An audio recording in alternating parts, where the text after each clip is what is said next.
नमस्कार जैन साथियों, मैं राम का स्वागत करता हूं आपका फिर से एक नई वीडियो में। साथियों, आज हम बात करेंगे, आप सभी लोगों को पता है कि देश भर में जो है लोकसभा के चुनाव चल रहे हैं और इन चुनावों में जो है लगभग लगभग 7 चरण में चुनाव कराए जाएंगे और 7 चरण के चुनाव के बाद इसका जो है रिजल्ट आएगा 4 जून 2024 को।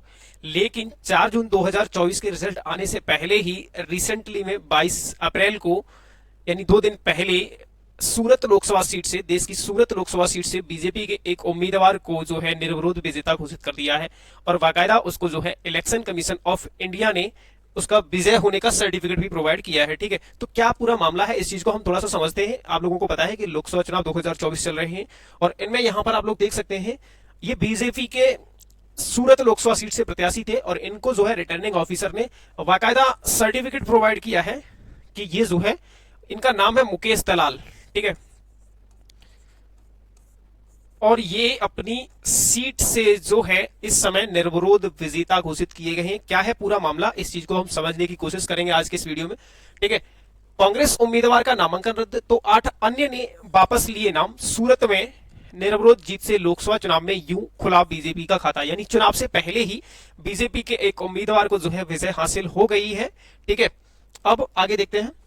दरअसल गुजरात की सभी 26 लोकसभा सीट पर मतदान तीसरे चरण यानी 7 मई को होना है, जिसके लिए नामांकन दाखिल करने की अंतिम तारीख 19 अप्रैल थी और नामांकन वापस लेने की जो डेट थी वो 22 अप्रैल थी। राज्य की सूरत लोकसभा सीट से कांग्रेस और बीजेपी समेत कुल 11 प्रत्याशियों ने अपना पर्चा भरा था। बीजेपी से मुकेश दलाल, ये नाम याद रखना है। इसके अलावा कांग्रेस के नीलेश कुंभानी, कांग्रेस पार्टी के नीलेश कुंभानी, बसपा से प्यारेलाल, भारतीय सरदार वल्लभ भाई पटेल पार्टी से अब्दुल हामिद खान, ग्लोबल रिपब्लिक ये लोकल पार्टी है वहां की, से जयस मेवेड़ा, लोक पार्टी से सोहेल खान ने नामांकन किया था। इनके अलावा अजीत सिंह उमट, किशोर डयानी, बोरैया रमेश भाई और भरत प्रजापति ने निर्दलीय चुनाव मैदान में थे। इसके अलावा कांग्रेस ने एक और वैकल्पिक उम्मीदवार सुरेश पड़साला को नामांकन कराया था, लेकिन उसे भी प्रस्तावकों के कारण खारिज कर दिया गया। ठीक है, इस चीज में क्या है कि एक्चुअली में जब हम जाते हैं कहीं पर अपना, जैसे मान लीजिए रिटर्निंग ऑफिसर के पास में अपना नामांकन दाखिल कराने, तो वहां पर बहुत सारी प्रक्रियाएं होती है जो मैं आप लोगों को आगे बताऊंगा। और उन सभी प्रक्रियाओं में एक सबसे बड़ी चीज होती है कि जो भी उम्मीदवार होगा उसका प्रस्ताव, उसके नाम का प्रस्ताव कुछ लोग देंगे। ठीक है, कोई पार्टी का मेंबर हो सकता है, कोई अन्य सदस्य हो सकता है, वो जो है क्या करेगा, उसके नाम का प्रस्ताव देगा। ठीक है, 3 दिन बाद लोकसभा चुनाव की दूसरे चरण की वोटिंग होनी है। वहीं 4 जून को आने वाले चुनाव के नतीजों से पहले ही इस बार लोकसभा चुनाव में बीजेपी का खाता खुल गया है।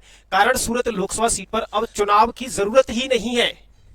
ठीक है, सूरत में बीजेपी के मुकेश दलाल की निर्विरोध जीत हो गई है। हुआ यह कि कांग्रेस के उम्मीदवार का नामांकन रद्द हुआ है।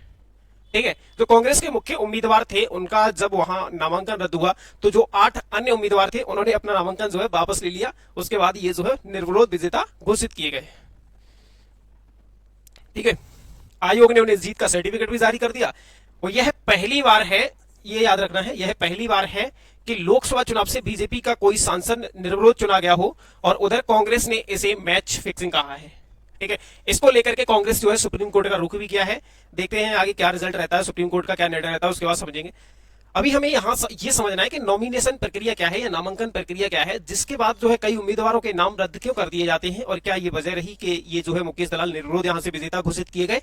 ठीक है, समझते हैं। यहाँ पे नामांकन प्रक्रिया को नॉमिनेशन प्रोसेस के नाम से भी जाना जाता है। इस प्रक्रिया के तहत चुनाव लड़ने वाला उम्मीदवार चुनाव आयोग के समक्ष रजिस्टर करते हैं। प्रत्येक जिले में चुनाव आयोग का एक कार्यालय होता है, वहां पर जो है ये लोग रजिस्टर करते हैं। साथ ही वे दावा करते हैं कि चुनाव लड़ने के लिए वे योग्य उम्मीदवार हैं। जो उम्मीदवार नामांकन करने जाता है वो ये दावा करता है कि मैं चुनाव लड़ने के लिए योग्य हूं। इसके साथ प्रत्याशी को कुछ प्रमाण पत्र जमा कराने होते हैं। इसके बाद इनकी जांच होती है। जांच में कागजात सही पाए जाने के बाद ही उम्मीदवारी पक्की मानी जाती है, ये याद रखना है। ठीक है, जांच होगी, जांच में अगर कागज सही होंगे उसके बाद ही आपका उम्मीदवारी पक्की मानी जाएगी, इससे पहले नहीं। नामांकन के लिए कौन कौन योग्य है? सबसे पहले नामांकन दाखिल करने के लिए भारतीय नागरिक होना चाहिए। इसके अलावा वोटर लिस्ट में नाम होना चाहिए। साथ ही उम्मीदवार दिवालिया ना हो। यदि कोई उम्मीदवार किसी पार्टी का आधिकारिक प्रत्याशी है तो वह खुद के सिंबल के साथ चुनाव नामांकन दाखिल कर सकता है। इसके अलावा अगर कोई निर्दलीय है तो उसको चुनाव आयोग क्या करेगा, सिंबल प्रदान करेगा, क्योंकि भाई ये आपका चुनाव चिन्ह है, इस पर जो है आप चुनाव लड़ सकते हैं। ठीक है, ये जो आपके पर्चा दाखिल करने के नियम थे वो आपका संविधान और लोक प्रतिनिधित्व अधिनियम 1951 के अकॉर्डिंग बने थे। ठीक है, इसी के तहत बाकी सारे लोग जो है प्रोसेस करते हैं ये वाली कंप्लीट। कोई भी व्यक्ति किसी भी निर्वाचन क्षेत्र से चुनाव लड़ सकता है, बशर्ते उसके पास उस निर्वाचन क्षेत्र से लड़ने की योग्यता हो, जो मैंने आपको पीछे बताई है।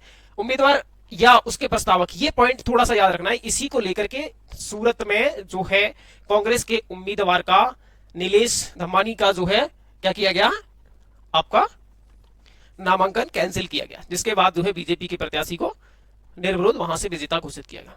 ठीक है, उम्मीदवार को ये सारी चीजें मैंने आप लोगों को बताई। नामांकन पत्र दाखिल करने की अंतिम तिथि से पहले, ये भी याद रखना है, जिस दिन अंतिम तिथि हो उससे पहले ही नॉमिनेशन कराना होता है। चुनाव आयोग के मुताबिक उम्मीदवार को नामांकन पत्र दाखिल करते समय अत्यधिक सावधानी बरतनी चाहिए। इसके साथ ही रिटर्निंग अधिकारी को नामांकन प्रस्तुत करते समय उसी समय प्रारंभिक जांच करनी चाहिए, और यदि कोई प्रथम दृष्टया गलती उसे दिखाई देती है तो उसे उम्मीदवार के ध्यान में लाना चाहिए। नामांकन पत्र में लिपिकी या मुद्रण संबंधी गलतियों को नजरअंदाज किया जाना चाहिए। या अगर मान लो जैसे कोई टाइपिंग में गलती हो जाती है तो वो तो एक तरीके से इग्नोर की जा सकती है। अब सबसे इंपॉर्टेंट बात जो समझते हैं, आखिर पर्चे कैंसिल क्यों हो जाते हैं, या जो नामांकन की जो वो है वो उनका निरस्त क्यों हो जाता है। इसको थोड़ा सा एक संविधान विशेषज्ञ सुभाष कश्यप ने बताया है एक इंटरव्यू में। कुछ प्रक्रियात्मक आवश्यकताएं होती है, जैसे कि कुछ ने सिक्योरिटी डिपॉजिट किया होना चाहिए, जैसे 6,000 कुछ समथिंग जो भी डिपॉजिट लगता है सिक्योरिटी का।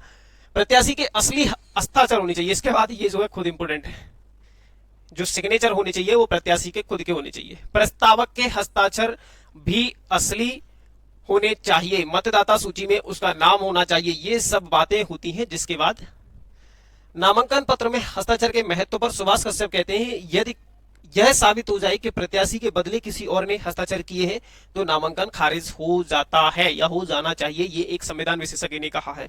अब दरअसल मुद्दा क्या हुआ, ये जो शख्स है कांग्रेस के प्रत्याशी, एक्चुअली अभी रिसेंटली में एक खबर भी आ रही है कि मतलब ये बाद में जो है बीजेपी में शामिल हो गए, लेकिन अभी कुछ इसमें हम लोग फिक्स नहीं कह सकते कि मतलब अभी ये सच है या गलत झूठ है, लेकिन खबरें ऐसी आ रही हैं कि ये जो है बाद में जाकर के वहां शामिल हो गए।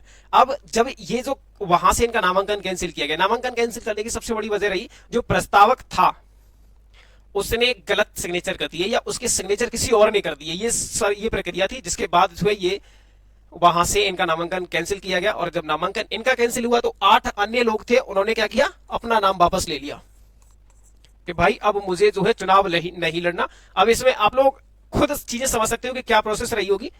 ठीक है, कहीं ना कहीं दाल में कुछ काला हो ही सकता है, ये तो चुनाव आयोग के बाद ही पता चलेगा, क्योंकि जो कांग्रेस है उसने बाकायदा सुप्रीम कोर्ट का रुख किया है। ठीक है, सुप्रीम कोर्ट का क्या निर्णय आता है उसके बाद जो है इसकी सारी चीजें हम लोगों को पता चलेंगी। आप लोगों को क्या लगता है ये सारी चीजें जानने के बाद कि मतलब क्या वजह रही होगी जिसके बाद ये चीजें देश में या सूरत लोकसभा क्षेत्र में घटित हुई हैं? आप लोग कमेंट में बता सकते हैं। थैंक यू सो मच, बहुत बहुत धन्यवाद। जय हिंद, जय भारत।